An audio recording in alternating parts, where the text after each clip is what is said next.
Hey YouTube, I hope everybody's doing great. So Toyota finally announced the fix they're going to do for this huge problem going on with the Tundras. If you don't already know, just a few months back, they announced a huge recall with over 98,000 Tundras and about 3,500 Lexuses involved with complete engine failure due to debris in the engine, they're saying, during the manufacturing process.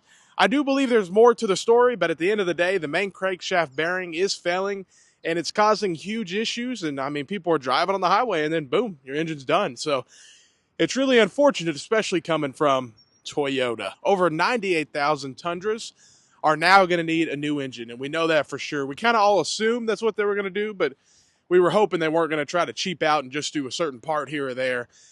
So they're actually going to replace the entire engine. So this is not what we were expecting from Toyota. Toyota did take care of it, so I got to give them credit on that. But they definitely took their time, and they definitely did not include the 2024 models, which are definitely having the same issue. And they didn't include the hybrid models, which have the exact same engine, except hybrid. There's still some question marks there. They need to resolve that because 24s are definitely having the issue. Now, they did replace a part in the beginning of this year. Possibly that could have fixed it, but still, 24s were built, before January. And if you have a 2024 model and you're having the issue, it should have been included in the recall. But I don't know. Maybe their mindset is, they're still under warranty, but that's still not the mindset that I would want to have buying a truck that's this expensive. And that's the other deal, is these are not cheap. These are really expensive. Let's go up to this one real quick. They're going to be nearly $70,000. And you're talking about a pickup truck, Toyota, and you're not even talking about a V8. Yeah, $67,000. So nearly $70,000. And there might be some rebates and stuff. I know dealers are definitely having to discount them because they're starting to stack up. So you have reliability issues. You have a huge price tag. You have no V8. There's just a lot of stuff against these. And I do get that EPA and stuff like that are forcing companies to do this because V8 trucks are going to be sold in America for a long time. You can't act like a manufacturer can't produce a V8 truck right now. Like, they can if they want. So I don't know if it's about just making the vehicles more profitable. For the amount of money you pay to have the reliability issues, to have the hassle, even if they do fix it, you have to come up to the dealership. You better get a loaner. Let's just put it that way. If this issue's going on, get a loaner. And it needs to be comparable to what you're driving. There's only so many to go around. So it's really unfortunate.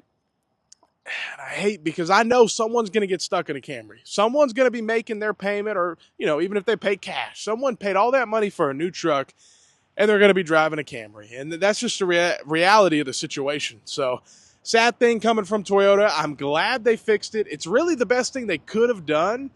I don't really know what else. I mean, I guess it would have been nice if they would have just bought them all back. But in reality, the company can't do that. They're already spending billions of dollars on this issue. And it's going to cost them. Their stock actually went down a little bit. Nothing dramatic, but you definitely could see the dips when the news was announced. So they lost a couple $2 billion. And I hope it's a learned lesson. And I hope manufacturers can see that this is not a smart idea. You got to be careful. Some people think there's still more to the story, though. People think it's not just debris in the engine. They think it was actual manufacturing issues. So who knows? I do think there's more to the story than what Toyota's telling us. That's all I will say for sure. Allegedly. I don't know. I'm just, based on what I've seen online, based on some people that have left some really good comments that have actually worked at assembly lines and plants. I mean, they know what they're talking about, and they know how difficult, engines go through a lot. Toyota's not just going to put out 102,000 engines with debris in the engine. I hope the issue was fixed in the factory. What caused it? I mean, I would love more details, but really crazy coming out of Toyota. And they've been having a problem selling them. So they've actually had a good month selling, a couple good months, but the problem is they had so many. They had so many bad months in a row. I feel like they stacked up at dealerships. Now they're starting to pick up some momentum, and they're just sitting here. And I think the reason they are picking up momentum is dealerships are starting to discount them big time. I'm seeing $10,000 discounts, 0% this, 0% that. So you can't really get that in the market right now. It's a tough market right now if you're looking for a car. It really is, with the rates how they are. So if you come over to Toyota and you get 0%, it does entice buyers. But the price is not cheap. I'm glad they fixed it.